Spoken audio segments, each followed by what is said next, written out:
Assalamualaikum warahmatullahi wabarakatuh. Para penonton yang dihormati sekalian, sekali lagi IMR TV mengucapkan selamat menonton kepada para penonton. Di mana tuan-tuan berada, tentukan IMR TV, IMR Radio, dan kali ini kita bersama dengan tuan-tuan dan puan untuk melihat Muktamar PAS yang ke-59 yang kita akan membincangkan muktamar tersebut dari segi implikasi daripada pemilihan hasil daripada muktamar tersebut.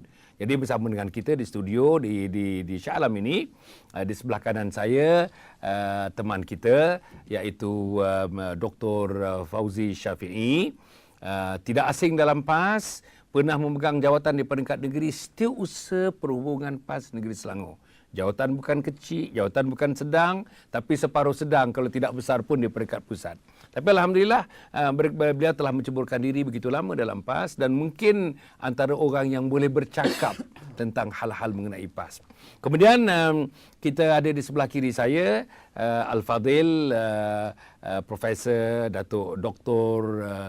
Fitri, Datuk Haji Osman, iaitu seorang penganalisis politik.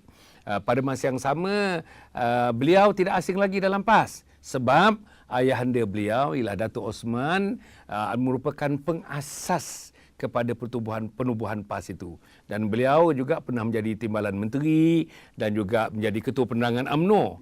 PAS, kemudian PAS ke UMNO? UMNO, iaitu ayahanda kepada PAS. Ketua Pemuda PAS. Jadi maknanya kita ni berbincang kepada orang-orang yang memang telah melalui proses itu. Saya rasa Dr. Fitri tahu macam mana ayahnya waktu menjadi pemimpin PAS satu masa dulu. Bergabung dengan orang PAS, malam bersama dengan orang PAS, siang bersama dengan orang PAS, dan paling tidaknya dia sudah tercalit dengan budaya PAS ketika itu.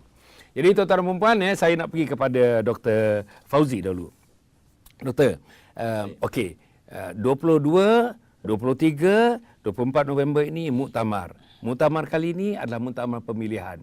Dan yang dipaparkan dalam blog-blog, kalau kita baca dalam Facebook, kalau kita baca dalam Twitter, kita baca sekarang ini, ialah momokkan di antara dua sayap ni. Sayap ulama untuk bertemu dengan sayap yang namanya sayap Anwar Inas ataupun sayap Parasit, ataupun sayap mereka yang terlalu pro kepada Pakatan Rakyat. Jadi sekarang ni dalam pertembungan ini nanti, adakah ini akan memberikan satu tamparan kepada PAS, tamparan kepada ulama, tamparan kepada ahli PAS, tamparan kepada perwakilan PAS, dan akhirnya tamparan kepada survival PAS. Sila Doktor. Terima kasih Datuk dijemput untuk program bincang-bincang seperti ini. Memberi peluang kepada saya untuk berkongsi sedikit sebanyak pendapat. Mungkin sudah lama saya banyak mendiamkan diri sebenarnya. Ya. Jadi yang pertama sekali, bila disebut berkenaan dengan momokkan ataupun komen dalam media sosial terutamanya, Twitter, Facebook, blog sebagainya itu, bagi saya ia merupakan jelmaan fenomena baru dalam PAS. Sebelum ini, perkara seperti itu ditutup, dinafi, dikatakan tidak berlaku dalam PAS ini baik. Ya. Dan tetapi mungkin tidak, hakikat sebenar itu tidak dapat lagi dibendung. Terutamanya bila ada media sosial, bila satu pihak mengeluarkan rasa tidak puas hati secara terbuka, satu pihak lagi membalas dan dia menyambung antara satu sama lain, maka tidak ada bezalah PAS dengan parti-parti yang lain. Ya, itu yang kita nampak secara kasar dan secara halus pun begitu juga. Ya. Okay. Baik. Jadi adakah ia tamparan kepada PAS? Dari segi PAS sebagai satu parti Islam se-Malaysia yang seharusnya berbudi pekerti mengamalkan Al-Quran, mengamalkan hadis Rasulullah SAW, dalam ingatan Allah dalam surah Al-Hujurat, supaya ada adab, supaya tidak melemparkan fitnah dan sebagainya itu, sekarang kita nampak benda itu berlaku secara begitu berleluasa dalam media sosial. Jadi ia pertama sekali adalah tamparan kepada jati diri PAS sebagai satu parti Islam. Itu yang pertama sekali. Dan perkara yang kedua ialah kesan daripada apa yang berlaku tu. Jadi maknanya bila sudah ada di sana membaling, di sini menyambut, kemudian membaling, saling melontar pendapat, tohmahan, panggilan dan sebagainya itu memokan, maka ianya sedang merupakan satu, tidak lagi mencerminkan satu parti yang membawa budaya dan membawa ciri kepribadian Islam sebagaimana dikehendaki oleh Al-Quran dan Sunnah Rasulullah SAW. Itu pertama sekali reaksi saya kepada apa yang sedang berlaku. Ya. Walaupun dulu kalau ada pun amat tersembunyi, ya, tidak akan keluar walaupun di kedai kopi. Sekarang ni bukan setakat di kedai kopi, malah dunia memerhatikan apa yang sedang berlaku. Ya. Jadi PAS, saya rasa muktamar pada kali ini perlu bermuhasabah, meneropong ke dalam diri sendiri setiap ahli PAS, meneropong ke dalam diri sendiri, adakah ini yang dikehendaki oleh Allah SWT? Adakah ini yang diajar oleh Rasulullah SAW? Ya, itu yang reaksi pertama. Okey, doktor. Itu sebagai introduction kepada perbincangan ini yang saya rasa doktor telah memberikan pandangan yang adil, saya rasa, tentang apa juga outcome ataupun apa juga benda-benda yang sedang berlaku, telah dan sedang berlaku menjelang kepada muktamar ini. Saya nak pergi kepada Dr. Fitri. Doktor, Mak Sabu mengatakan bahawa pemilihan dalam muktamar kali ini adalah yang terburuk dalam sejarah PAS. Dan terus dinafikan oleh Ketua Dewan Ulama Datuk Harun Tahib. Mana ada? Saya tak nampak pun dia kata yang buruk. Saya tak nampak pun ada bertelagah. Saya tak nampak pun itu ini. Sebagaimana yang tuduhan yang dibuat oleh Mak Sabu. Agaknya kenapa Mak Sabu buat tuduhan yang sedemikian itu? Cheap publicity. Jawab terus ni. So, kerana Mak Sabu ni yang saya dengar, Ya. di cawangan dia pun tidak dapat dicalonkan. Saya dengar cerita lah, betul tidak tak tahulah. Tapi dengar ceritanya bahawa dia di cawangan dia pun, tempat dia pun dia tidak dicalonkan. Dan ceramah-ceramah dia sudah tidak dihadiri oleh ribuan manusia. Jadi maknanya populariti dia itu sudah menurun, merudum teruk sangat. Dan membuatkan dia harus mencari sesuatu jalan bagi merelevankan diri dia dalam PAS. Jadi kalau dia cakap bahawa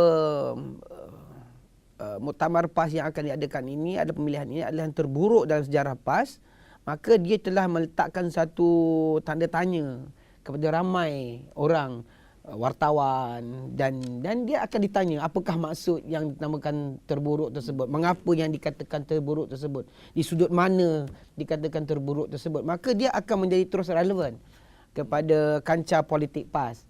Jadi seseorang yang agak merudum dia kena tengok the value of the market. So value of his market is going down, now he got to find something new. Itu jawapan dia. Itu kalau saya beri komen secara umum yang apa yang berlaku, tapi saya tidak menyentuh berkenaan pemilihan. Saya katakan cuma apa yang berlaku itu sudah keluar dan masyarakat sedang memerhatikan. Dan kita lihat kalau kita nak tengok pada strategi politik, siapa nak lawan siapa dan sebagainya itu, maknanya siapa yang melontar dulu, orang tak nampak dia sebagai tak baik. Jadi dia kita mana dia akan yang akan diselidiki dulu ialah orang yang dituduh. Orang yang dituduh dulu. Jadi ini adalah salah satu strategi politik sebab buat preempt seolah-olah dia dianiaya, dia diketepikan untuk raih simpati. Terutamanya kalau perkara seperti ini dibuat hampir dengan waktu-waktu pemilihan sehingga kan orang lain tak sempat nak membuat penjelasan balas. Ini strategi politik. Okey. Tadi dikatakan politik murahan. Cheap publicity murahan yang doktor pula mengatakan ini merupakan strategi politik. Okey, kita ambil dua-dua. Maknanya kita pulangkan itu maknanya ke atas kebijakan Mak Sabu lah. Sama ada kenyataan itu menambah kebaikan kepada dia, a plus to him or minus to him, itu berdasarkan kepada apa? Perwakilan yang akan membuat keputusan. Okey, perwakilan akan ada persepsi sendiri.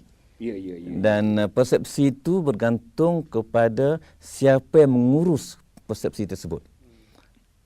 Jadi mana-mana pihak yang bijak mengurus persepsi seperti ini, dia boleh menguasai persepsi pengundi, pemilih dalam muktamar. Betul ada betul. Ya, Ada ya, betul. ya, ya.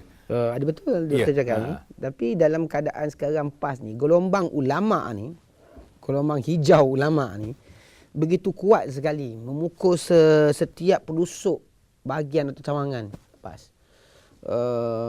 Dia seperti pulukulan ombak baru lah. Bukan ombak rindu tetapi ombak baru kepada lempas ini. Ramai perwakilan merindui kepimpinan ulama ini diangkat martabat dan darjatnya. Jadi of course lah orang-orang yang tidak berkenan dengan golongan ulama ni akan rasa gelisah, rasa resah, rasa khawatir, kedudukan terancam. Dan barang diingat baru PAS ini adalah parti kedua terbesar dalam Malaysia selain daripada UMNO.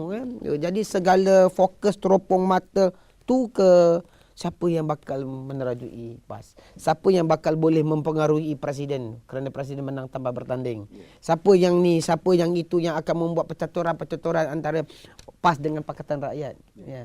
PAS, saya rasa kalau golongan ulama menang, saya nampak jelas kedudukan mereka akan take the opt out. Dan kerana orang Melayu sekarang ni again they have no choice. Okay? Dulu dia tak nak pangkal PAS ni sebab dia berada dalam Pakatan Rakyat. Pakatan Rakyat ya. Jadi orang PAS pangkal UMNO. Orang UMNO sebab itu saja yang melihat untuk mempertahankan institusi Islam Melayu dan Raja ni. Itulah maka ramailah habis 75%, 85% orang Melayu kembali kepada PAS, kepada UMNO. Kalau PAS ni keluar daripada UMNO, keluar daripada Pakatan Rakyat, dia dilihat sebagai satu alternatif baru. Alternatif. Mungkin orang UMNO dah tak pergi sana, orang UMNO pergi ke sini. Kan? Dan dia menjadi power base. Decision power base. You want me, you decide the way I want you to decide. Ini berkait dengan betul boleh kalau benarkan. Telagah ni telagah. Saya nampak. Ada di situ walaupun kita kaitkan dengan saya rasa saya tak nak bincang yang di luar PAS dulu. Tindakan PAS itu sendiri memang kalau saya katakan kalau apa saja tindakan PAS pada muktamar kali ini ia memberi keputusan yang signifikan kepada masa depan PAS. Itu paling penting. Jadi sama ada dia masih lagi nak bersama dengan dalam Pakatan Rakyat ataupun nak keluar, dia ada sifir dia masing-masing. Dan memang ramai orang yang sekata yang dah pecah dalam perut tapi cuma masih tak pecah di mulut. Ramai macam tu lagi sebab tu mereka meluahkan dengan tangan mengundi Barisan Nasional baru ni dalam pilihan raya PRU 13. Dan kita nampak begitu kesannya teruk kepada PAS tak menang banyak. Walaupun PAS dari segi bilangannya berkali ganda lebih daripada PKR, berkali ganda juga lebih daripada DAP. Tapi PAS paling kecil bilangannya ahli parlimen yang menang. Ini yang berlaku. Kerana dalam pemilihan dalam pilihan raya yang memutuskan bukan bilangan sikit banyak tapi bilangan yang lebih. Yang lebih itu. Jadi baru-baru ni kita nampak satu penghijrahan. Saya gunakan istilah penghijrahan. Pengundi dari segi dulu pernah yang sampai kepada saya tak pernah undi BN tapi bila berlaku macam ni saya rasa saya kena undi BN. Itu berlaku dalam PRU 13 baru-baru ini. Penghijrahan yang begitu satu keputusan bagi saya kalau orang UMNO dia undi PAS itu dia protes itu benda tu dia katakan perkara agak lumrah berlaku sejak dulu. Tapi kalau untuk orang PAS mengundi Barisan Nasional itu macam kata muntah ada sebut tu macam tu. Tapi aku telan muntah aku. Itu berlaku baru-baru ini. Kenapa? Kerana mereka melihat ada sesuatu yang berlaku yang mereka rasa dalam nurani mereka ada yang tidak benar berlaku dalam Pakatan Rakyat. Okey. Saya nak pergi kepada frasa yang digunakan oleh Dr. Fitri tadi, gelombang ulama. You sebut tadi tentang gelombang ulama. Okey.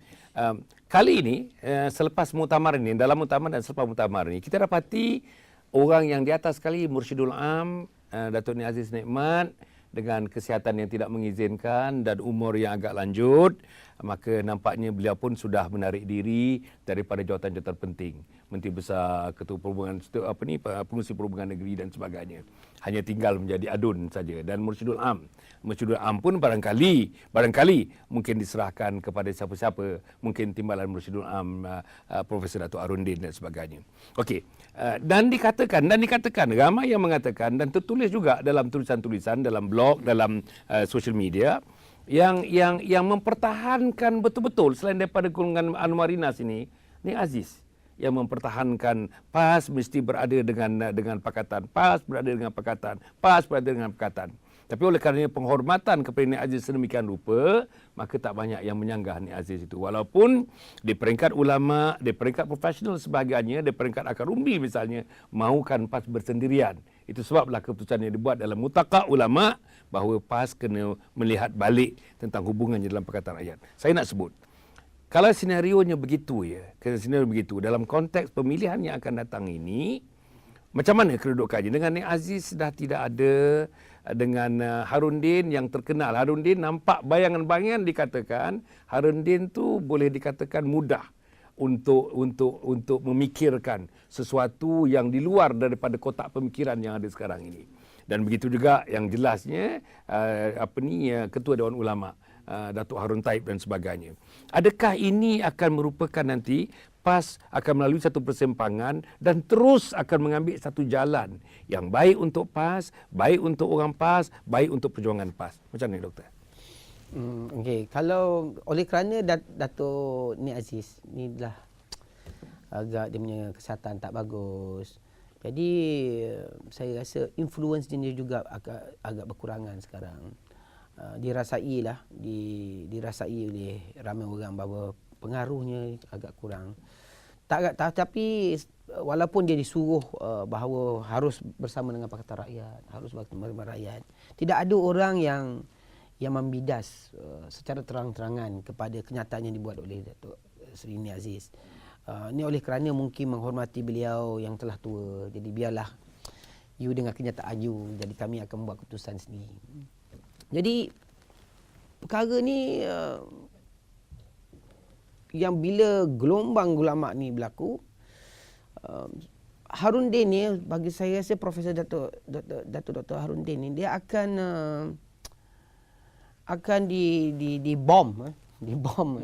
dibom oleh ahli-ahli Anwarinas sebagai golongan ulama yang lemah dari segi perjuangan. Dia akan diberitahu bahawa Datuk Harudin ini tidak kekuatan politiknya itu lemah dan senang diperkotak-katik, dibeli, dijual beli maruahnya oleh orang UMNO. Jadi gendangan-gendangannya akan dimainkan oleh mereka di sana yang mungkin mahukan pengundian daripada golongan muda perwakilan yang datang. Mereka ni akan digendangkan sebegitu. Ini orang yang senang dibeli, senang ini, senang itu, segala macam. Cabarannya adalah bagaimanakah golongan ulama bersedia untuk mengatasi benda-benda ini. Mereka harus melakukan preempt. Bom yang akan dilakukan oleh golongan Anwarinas ni. Jika mereka tidak boleh melakukan preempt, saya khawatir bahawa apabila perkara ini dilontarkan begitu besar nanti di muktamar, takut tidak boleh dibendung dan diurus dengan baik. Untuk PAS menjadi individual sebagai parti tunggal, saya rasa amat cerah. Dan untuk orang-orang Islam dan orang-orang golongan Islam untuk membantu dan juga menyokong PAS ni cukup besar. Kerana pegangan yang dipegang. Jadi kalau pegangan itu yang dipegang itu kerana isu yang cukup besar sekarang negara ini adalah isu Islam, kalimah Allahnya, tentang sarabanan kurbannya, dan macam-macam lagi lah isu-isu agama yang sukar diatasi secara terbuka oleh orang UMNO, mungkin boleh diatasi dengan secara terbuka oleh orang PAS, tetapi dengan syarat mereka itu harus berdiri atas kekuatan sendiri. Okey. Sebagai orang Kelantan ni, balik kepada Mursyidul Am Datuk Ni Aziz Nikmat yang saya sebutkan tadi, nampaknya sedang berundur, sedang memberikan kepercayaan, keyakinan kepada orang lain. Datuk Mak Yaakob misalnya menjadi Menteri Besar, Groom pula Manik Amar misalnya menjadi Timbalan Menteri Besar, dan mungkin akan menyerahkan kepada Datuk Harundin untuk Mursyidul Am dan sebagainya. Okey. Pemergian Datuk Ni Aziz ni, ada orang mengatakan Ni Aziz ni irreplaceable.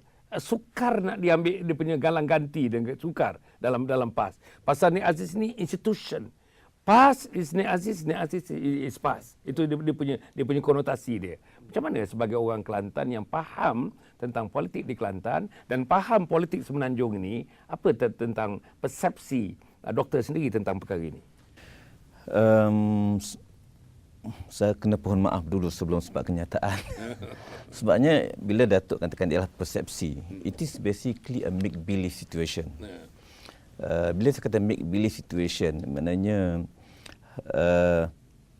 seolah-olah sejak Datuk Bentara Setia menang dan menjadi Menteri Besar Kelantan, sebelum itu tak dipanggil pun Tuan Guru, masih pada Tuk Guru ataupun panggil Ustaz. Jadi jawatan Tuan Guru itu datang bersama dengan Menteri Besar.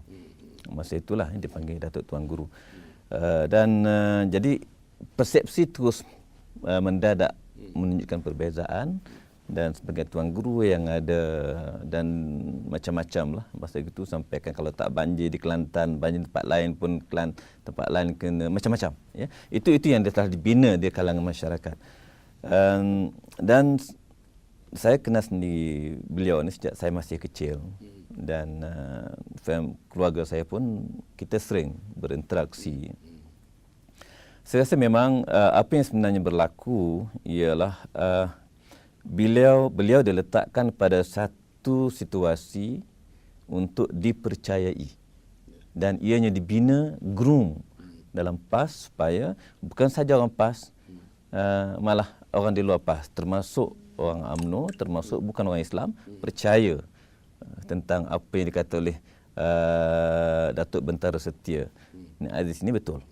Jadi bila bentuk berlaku untuk beberapa lama, seolah apa dia cakap betul-betul. Sehingga bila dia kata berkenaan dengan boleh berkawan dengan syaitan, terus dia bela. Boleh macam-macam. Ya? Itu kita lihat progres itu. Dan sehingga kan kepercayaan ini melampaui kepada kesetiaan kepada Presiden. Sedangkan dalam struktur PAS itu yang berkuasa atas eksekutifnya adalah Presiden.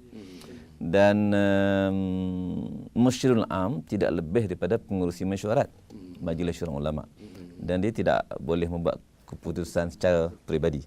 Itu segi struktur ya.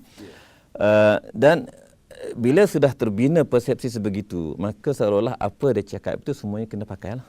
Ini yang berlaku selama mungkin 1 dekad, sekitar 1 dekad. Baik, jadi dia bukan saja berlaku di tempat lain, bahkan ada juga berlaku di Kelantan yang tidak sedar tentang apa arti politik, permainan politik dan sebagainya itu, tentang persepsi, dan yang tak kenal beliau sebelum inilah. Ya. Dan jadi bila beliau tidak ada dalam tiba-tiba tidak ada dalam kancah politik selepas PRU 13 baru-baru ini, ia menjadi satu yang agak terkejut sekiranya bagi rakyat Kelantan dan juga orang lain di luar Kelantan, kerana tak menjangka beliau tiba-tiba tidak ada dalam kancah politik. Itu dia yang berlaku dulu. Baik.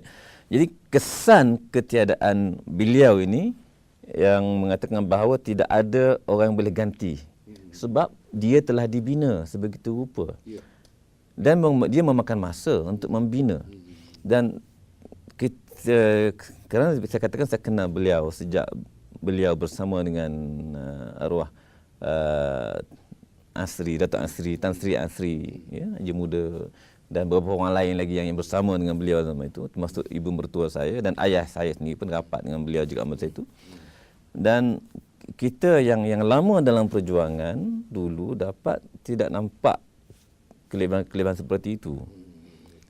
Yang berlaku cuma di kalangan yang tidak kenal dan tidak kenal beliau, dan juga dari segi yang mengharapkan sesuatu yang magical timbul dalam bila sebut perjuangan Islam.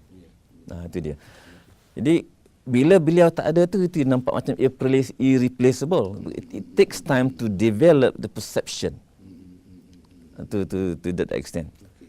Saya tidak merendahkan beliau. Kita memang saya menghormati beliau sebagai seorang yang berilmu, yang ada pengaruh dan sebagainya. Tapi saya menceritakan dari segi bagaimana persepsi itu terbina dan pengharapan dan jangkaan ramai tentang siapakah beliau sebenarnya. Okey, baik Doktor. Masa tidak mengizinkan, kita kena berehat sebentar dan kita akan kembali semula dalam telaga ini. Para penonton dan mati sekalian, beberapa minit kita akan rehat sebentar. Okey, kita rehat sebentar.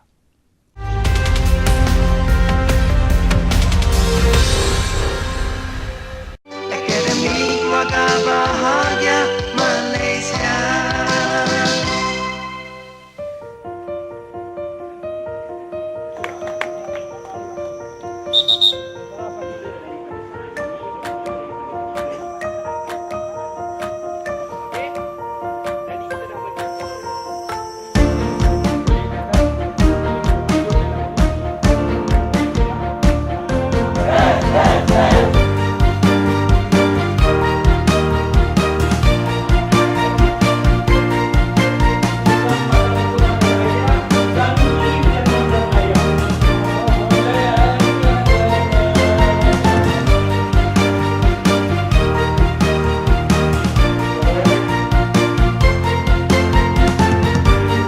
Ibu dan ayahlah yang mengasuhkan.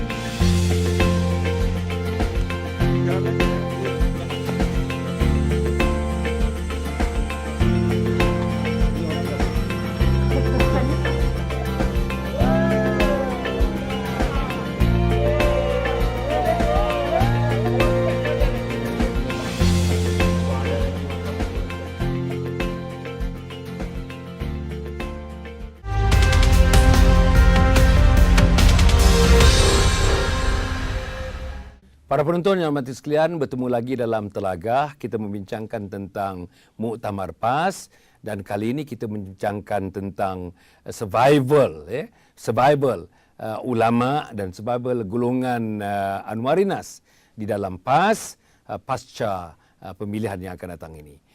Saya nak pergi kepada Dr. Fitri. Doktor, kalau misalnya ditakdirkan, nampaknya indikasinya ke arah itu, bahawa kumpulan ulama akan memenangi sebahagian besar daripada kursi-kursi ataupun jawatan-jawatan yang pertandingkan dalam PAS kali ini pada 22, 23 dan 24 hari bulan, iaitu Muktamar PAS di Shah Alam ini. Jadi persoalannya, kalau itu berlaku sebagaimana resolusi yang dibuat dalam Mutaqa Ulama nak mengkaji kedudukan PAS di dalam Perikatan Rakyat. Katakanlah kajian dia buat dan kajian itu mendapati secara konkret bahawa PAS rugi bersama dengan DAP, bersama dengan PKR dalam Pakatan Rakyat. Katakanlah PAS opt out, PAS keluar daripada Pakatan Rakyat. Saya nak tanya kepada doktor, bolehkah Pakatan Rakyat survive tanpa PAS? Good question. Okey, boleh ke tidak? Jawapannya sukar untuk dia survive without PAS, kerana dia memerlukan sokongan orang-orang Melayu.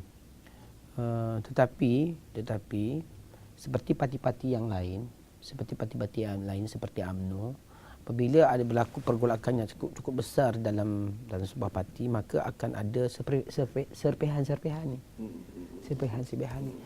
Kemungkinan juga Dan orang-orang Anwarinas dalam PAS ni akan membuat keputusan untuk menubuhkan parti baru dan mengikut Pakatan Rakyat.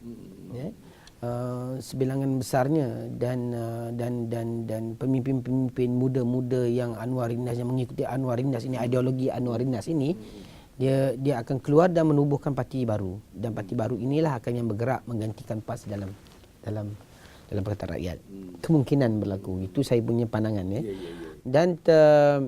Dan sudah tentu orang-orang muda, orang-orang yang mengikuti daripada awal, yang mahukan menjatuhkan, menumbangkan Barisan Nasional ini akan terikut-ikut dengan parti baru ini.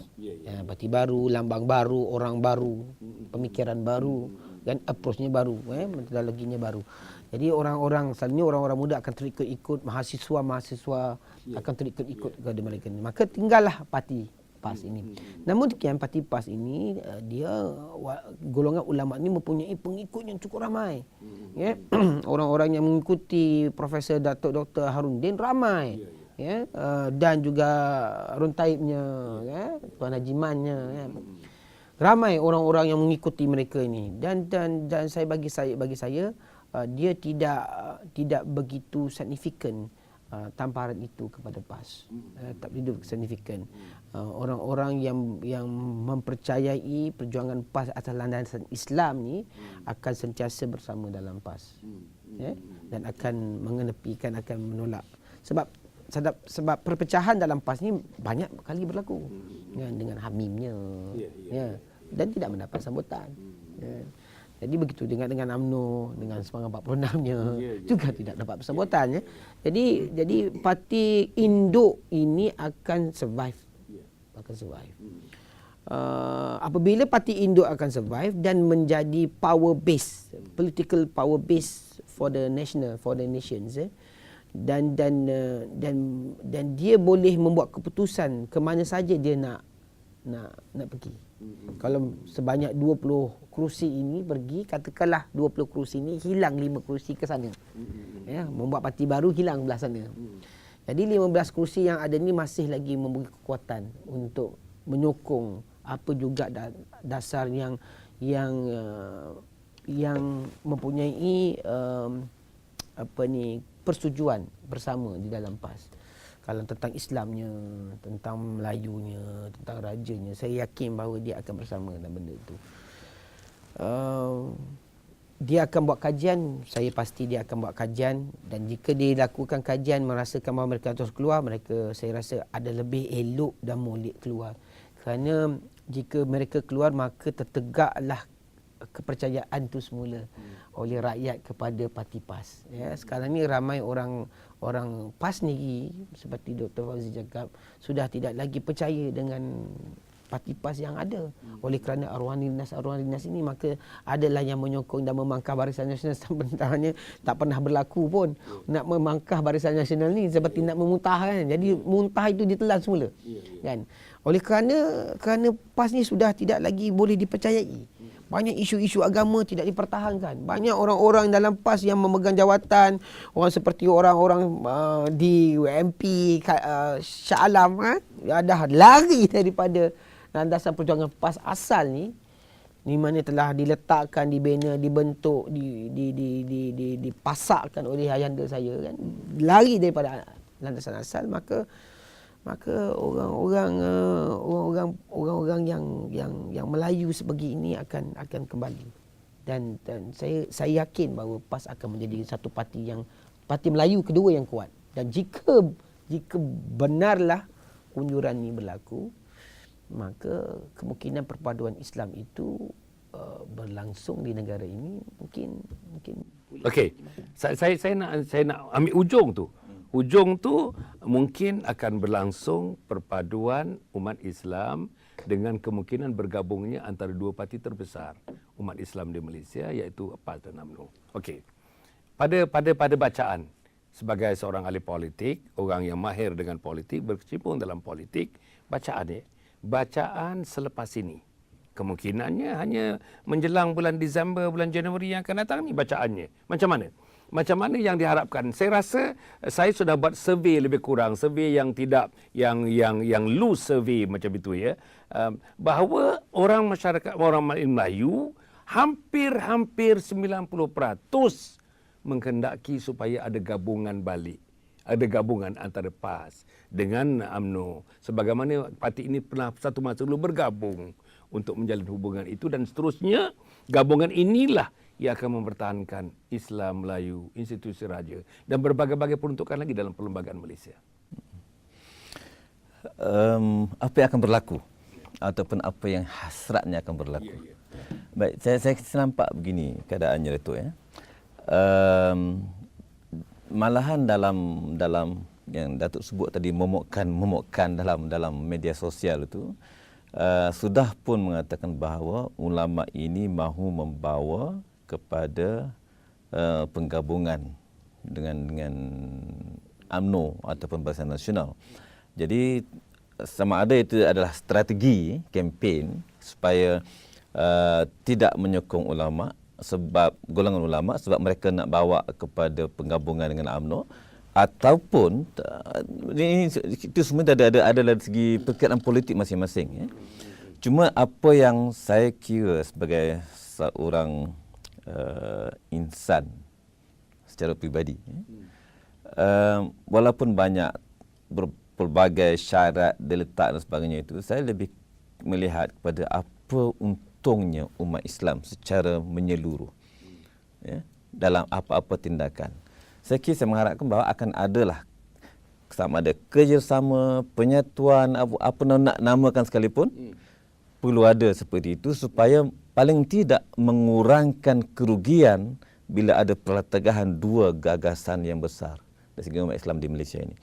Paling kurang kita buangkan itu. Buangkan masalah itu, dan supaya kita boleh bergerak lebih maju setapak ataupun beranjak tapak bila kita lihat kepada apa berlaku pada tahun 1974. Bila PAS secara historical setuju untuk bergabung dalam Barisan Nasional, dan kita lihat progresnya begitu mendadak berbanding sebelum itu. Syarat-syarat berkenaan dengan apa yang sepatut berlaku, apakah tawaran sebagainya, itu perkara yang saya kata perkara yang dah jadi secondary. Yang pentingnya kita ingin melihat supaya paling tidak kita nak mengurangkan masalah yang dihadapi oleh umat Islam sekarang ini. Itu saya nampak kat situ dulu tu. Okey, apa ni doktor ya, nak sambung yang tentang itu ya. Tun Dr. Mahathir dan beberapa orang yang lain berpendapat bahawa di antara punca kelemahan orang Melayu yang tak dapat bersaing dengan orang-orang Cina, orang-orang India yang berjaya di negara ini dan masih lagi terungkit-ungkit dari segi peratusan beberapa perkara milik orang Melayu, misalnya kekayaan di negara dan sebagainya, adalah disebabkan oleh kerana kelemahan orang-orang Islam, orang Melayu itu sendiri, dalam makna mereka berpecah belah dan mereka tidak bersatu padu. The moment mereka berpecah belah, tidak bersatu padu, maka orang-orang ni, orang-orang terutamanya orang-orang yang bukan peribumi ini, mengambil kekuatan, membina kekuatan daripada kelemahan perpecahan orang Melayu, dan mereka bersatu atas nama apa pun. Ada orang kata nama saja DAP, nama saja MCA, nama saja gerakan, tetapi dipandang daripada sudut-sudut yang berlainan, mereka adalah merupakan satu. Tapi bagi orang Melayu, PAS UMNO betul-betul terbagi dua. Sampai kalau yang mati pun oleh kerana kubur tu ada orang UMNO ditanam situ, dia tanggup tanam hanya di depan tangga dia atau tepi rumah dia saja. Jadi macam mana? Macam mana tentang projek penyatuan umat itu? Saya rasa penyatuan umat Islam di Malaysia ini haruslah menjadi satu dasar utama yang harus diperjuangkan oleh semua orang. Semua orang ni maknanya semua orang umat Islam. Tak kisahlah sama ada di parti politik maupun NGO Islam, mereka mesti bersatu dan menidakkan titik bengik benda-benda yang furuk, benda-benda kecil ini. Ya, ke tepi ya. Kerana pegangan ini saya mengikuti ceramah mufti daripada Zimbabwe, apa nama dia kan. Dia mengatakan bahawa brother in Islam, the most important in life is your syahadah. what more that you can hold on other than syahadah? Even it is thicker than blood, dia kata. Adik-beradik punya blood pun tak sebesar syahadah yang ada. Gunakan syahadah itu sebagai asas untuk penyatuan. Dan dia mengatakan bahawa rakyat umat Islam di dunia ini ada 2 bilion tetapi mempunyai permasalahan perebutan kuasa yang cukup dahsyat antara syekh sana dan syekh sini, antara negara sana dan negara sini. Begitu juga berlaku di negara Malaysia ni. Kan? Jadi saya rasa dengan kembalinya golongan ulama sebagai peneraju kepada parti Islam setanah Melayu atau semenanjung Malaysia ini, maka sudah jelas bagi mereka untuk bergerak kepada penyatuan dan perpaduan. Jika ini dapat dilakukan, saya rasa bahawa apabila orang Islam menjadi kuat, orang Islam menjadi banyak dan bersatu, orang-orang yang bukan Islam ni akan kecut semuanya. Dia keberanian mereka ini kerana orang Islam itu berpecah. Keberanian mereka ini kerana orang Islam itu tidak bersatu atas satu kalimah. Kenapa orang-orang British takut dengan orang-orang Melayu zaman dulu? Kerana orang Islam bersatu padu menentang Malay Union. Tak ada yang tidak menentang, baik golongan ulamanya, pondoknya, tidaknya, yang orang miskin, orang kaya, orang yang aristokrat, orang bangsawan, segalanya bersatu kerana nak menentang Malay Union. Sekarang kita ada musuh baru. Bukan Malay Union. I would say New Malaysian and the New Malay Union. The New Malay Union, Malaysian Union baru, bentuk baru yang dipelopori oleh orang Melayu sendiri. Yang menjadi ketuanya. Jadi bagaimanakah kita nak kontrol ni? You must have a control measure, counter measure and control mechanism. Bagaimana? Dengan berlakunya penyatuan. Penyatuan ni tak semestinya PAS harus masuk Barisan Nasional, tidak. Tetapi kepada benda-benda yang common, yang menjadi asas dan asas kepada negara itu dapat dipertahankan oleh kedua-dua parti ini, saya rasa sudah cukup untuk menakutkan dan memberikan kegentaran itu. Kemungkinan kita boleh cuba mengelak daripada sebentar menggunakan perkataan penyatuan. Kita boleh menggunakan perkataan kebersamaan atau kerjasama. Dan supaya nanti orang kata nak bersatu ni susah, kena bubar dulu. Okey. Kita ketepikan masalah penyatuan itu mungkin terlalu rumit. Tapi kenapa kita tidak boleh bersama, contohnya dalam isu-isu yang penting. Contoh baru ni isu Kemanggur yang bawa ke United Nations, itu pun kalau kita tidak boleh bersatu, sedangkan itu di antara tujuan saya kata sebut ni Kemanggur ialah untuk membatalkan, membuang hukum-hukum syariat dalam negeri-negeri itu. Kalau ini kita tak setuju, sedangkan kalau PAS ni, ini antara perjuangan PAS di zaman Datuk Seri dulu. Ya. Bawa itu dulu. Adakah ini tidak intil? Adakah perlu balik semula ke belakang? Tak perlu ada undang-undang syariat. Kita setuju kerana itu adalah perjuangan sahabat dalam Pakatan Rakyat. Dalam Kemanggur ni Datuk, Kemanggur bawa ni, dia memanglah dia buat senarai, tapi sebenarnya dia punya dasar utama dan besarnya itu adalah nak menukar perlembagaan negara. Sebenarnya tuntutan-tuntutan tu ada tuntutan-tuntutan yang kecil bagi mereka tetapi besar bagi kita, tetapi sebenarnya agenda utamanya adalah untuk tukar perlembagaannya. Jika kalau Malaysia setuju, contoh Malaysia setuju, maka sudah tentu kalau sudah setuju maka perlembagaannya harus diubah. Artikel nombor 3 tu mungkin kena diubah. Artikel nombor 3, artikel 11, 153, 152, 148, 142. Banyak. Jadi dia akan ubah benda. Itulah dia punya ultimate aim untuk melakukan perubahan itu. Jadi kalau jika penyatuan ini dapat dilakukan, kan, seperti Tun Mahathir pernah melakukan penyatuan menentang Zionis terhadap Palestin. Tak salah saya lah zaman dulu kan. Di mana seluruh orang PAS dan orang UMNO ni duduk semeja untuk menyatakan kebersamaan tersebut.